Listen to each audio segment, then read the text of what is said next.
Viewers, آج کے اس video میں ہم آپ کو بتائیں گے شہزادہ سیف الملوک اور پری بدی الجمال کی دلچسپ کہانی، لیکن اس سے پہلے آپ ہمارے چینل کو لائک اور سبسکرائب کرنا نہ بھولیں۔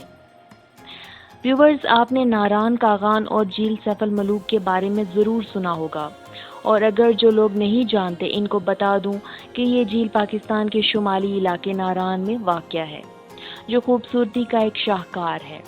پہاڑوں اور برف میں گھری یہ جھیل خوبصورتی کی اپنی مثال آپ ہے۔ اس جھیل کے ساتھ جنات اور پریوں کی کہانیاں منسلک ہیں، جو یہاں کے مقامی لوگ خود اپنی زبانی بیان کرتے ہیں۔ آج میں آپ کو اس جھیل سے منسلک شہزادہ سیف الملوک اور بدی الجمال پری کی کہانی سناؤں گی۔ دوستو، یہ کہانی حقیقت پر مبنی ہے یا ایک افسانوی داستان، اس کے بارے میں ابھی تک کوئی حتمی رائے نہیں ہے۔ مقامی لوگوں کا کہنا ہے کہ اس جھیل کا پانی پہاڑوں سے نہیں آتا، بلکہ اس جھیل کی تہہ سے نکلتا ہے۔ اس جھیل کے پانی کی مقدار ہمیشہ ایک سی رہتی ہے، اور اس جھیل کی گہرائی کا اندازہ آج تک کوئی نہیں لگا سکا۔ جس نے بھی یہ پتہ لگانے کی کوشش کی، وہ جھیل کی تہہ سے کبھی واپس نہیں آ سکا۔ کہا جاتا ہے کہ یہ جھیل 3 لاکھ سال پہلے وجود میں آئی، جب وادی کاغان کا سارا علاقہ برف سے ڈھکا ہوا ہوتا تھا۔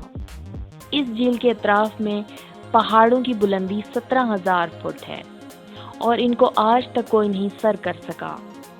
لوگ اس کی وجہ شہزادہ سیف الملوک کی بددعا کہتے ہیں۔ شہزادہ سیف الملوک مصر کے بادشاہ کا بیٹا تھا، لیکن کچھ لوگوں نے اس کو دلی کا شہزادہ بھی لکھا ہے۔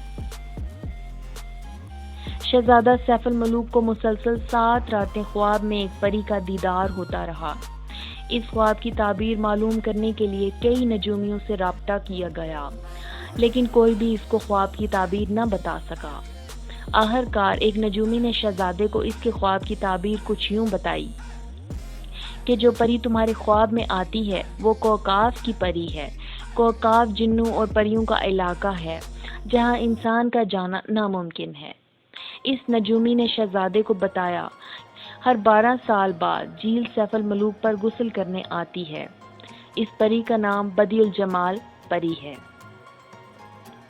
نجومی نے شہزادے کو کہا، تمہیں ناران جانا ہوگا اور اس پری کا دیدار کرنے کے لیے 12 سال جھیل پر چلہ کاٹنا ہوگا۔ پھر نجومی نے شہزادے کو ایک سلیمانی ٹوپی دی اور کہا کہ جب تم 12 سال چلہ کاٹ لینا تو اس کے بعد یہ ٹوپی پہن لینا، تب تم جنات اور پریوں کو دیکھ سکو گے۔ یوں شہزادہ ناران کے سفر پر نکل پڑا۔ کچھ عرصے بعد وہ ناران پہنچ گیا اور چلہ کاٹنے لگا۔ 12 سال بعد شہزادے کو پریوں کے پروں کی پھڑپھڑانے کی آواز سنائی دی، تو اس نے غار سے باہر جا کر دیکھا تو بہت ساری پریاں جھیل پر اتر رہی تھیں۔ سب پریوں نے لباس اتارا اور غسل کرنے لگیں۔ شہزادے کو موقع مل گیا اور اس نے پری بدی الجمال کا لباس اٹھا کر اپنے پاس رکھ لیا۔